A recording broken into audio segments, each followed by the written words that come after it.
But we begin here with the summer box office, which is heating up with sequels leading 4th of July weekend. Inside Out 2 is crossing the $500 million mark domestically, and Despicable Me 4 opening strong on Wednesday with a gross of $27 million.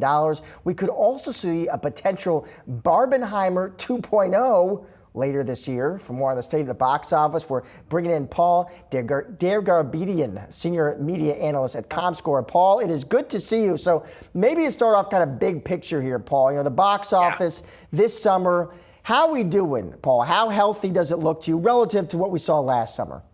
Well, Josh, if we were sitting here about a month and a half ago, I would have said, well, it's pretty bad because we got off to a rather slow start for the summer of 2024 with The Fall Guy, a great movie, but opened to $27.5 million. Compare and contrast that with the opening weekend of the summer in 23 with Guardians of the Galaxy Volume 3 opening to $118 million.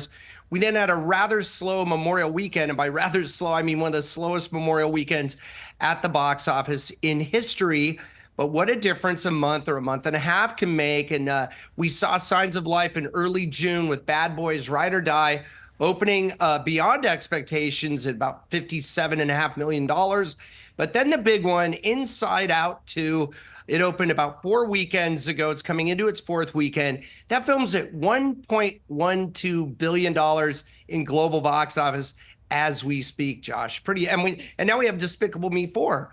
Already has earned almost $50 million domestically, heading into its first weekend, having opened on Wednesday. The 2-day number is close to 50 million. We're expecting perhaps another 80 million at ComScore this weekend for that film, and that could be $130 million opening 5 days for Despicable Me 4. So it is the summer of sequels, no doubt, and more to come. So it sounds like summer sequels and maybe some better performances than maybe someone had initially expected. Paul, I'm just curious, when you do, though, look at the overall box office, the industry, Paul, how does it stack up pre-pandemic?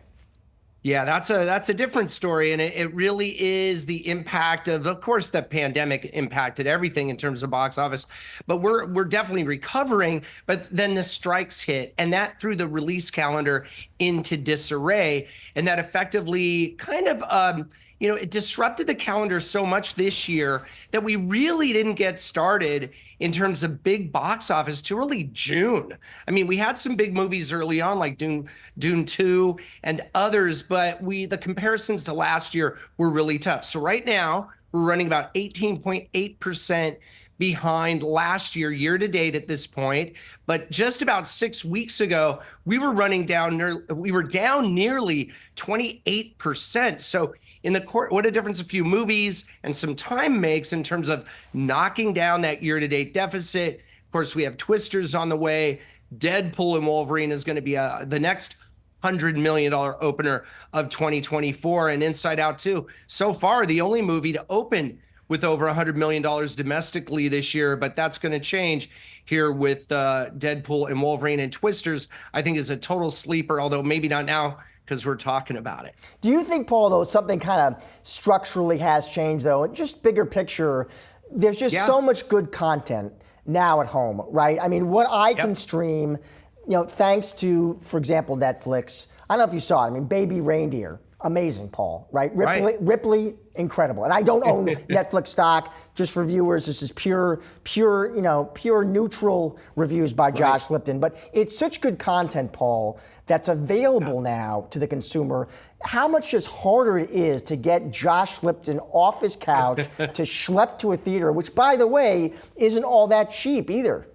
Well, I think it's relatively inexpensive to other outside of the home activities. If you look at traveling, to another state, country, island somewhere, it's very expensive to travel. Also, sporting events, concerts, very expensive. If families are taking themselves and all the kids out this weekend to see Despicable Me 4 or Inside Out 2 again, it's a relative bargain. But apropos to what you asked, I think there is more selectivity on the part of consumers who have so much choice. And you just mentioned a lot of great shows. I love streaming as well. But you're not going to sit out going to the movie theater for a movie like Dune 2, Inside Out 2, Despicable Me 4. I mean, it really is that differentiator, is that communal and immersive experience in theater. But I agree with you. It takes a lot more to get people off their couch and out to the movie theater. But when it happens, I mean, look at Barbenheimer last year.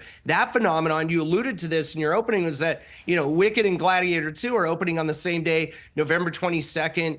Could there be another Barbenheimer in the offing? I don't know that anything will be that, but certainly it's cool to have those two movies and, opening on that same date. And it creates a conversation around going to the movies. That's something you can only get going out to the movie theater. It's that communal experience. These experiences go viral. I mean, the movie theater is a hub of social influence, and we saw that play out with Barbie last year, certainly, in Oppenheimer. And there's more good movies on the way. I think the fall and holiday are really loaded with great films. You got another Joker film coming out. You got Moana 2, which was going to go streaming, now going to committed to the movie theater. A lot of other great movies in the mix, Wicked, Gladiator 2, among others. All right, Paul, you convinced me. Maybe I need to get out of the house more. I have to get out of the house more often. My wife tells me the same thing. Paul, thank you so much for joining us. Have a great weekend. Thank you, Josh. You too. Have a good one.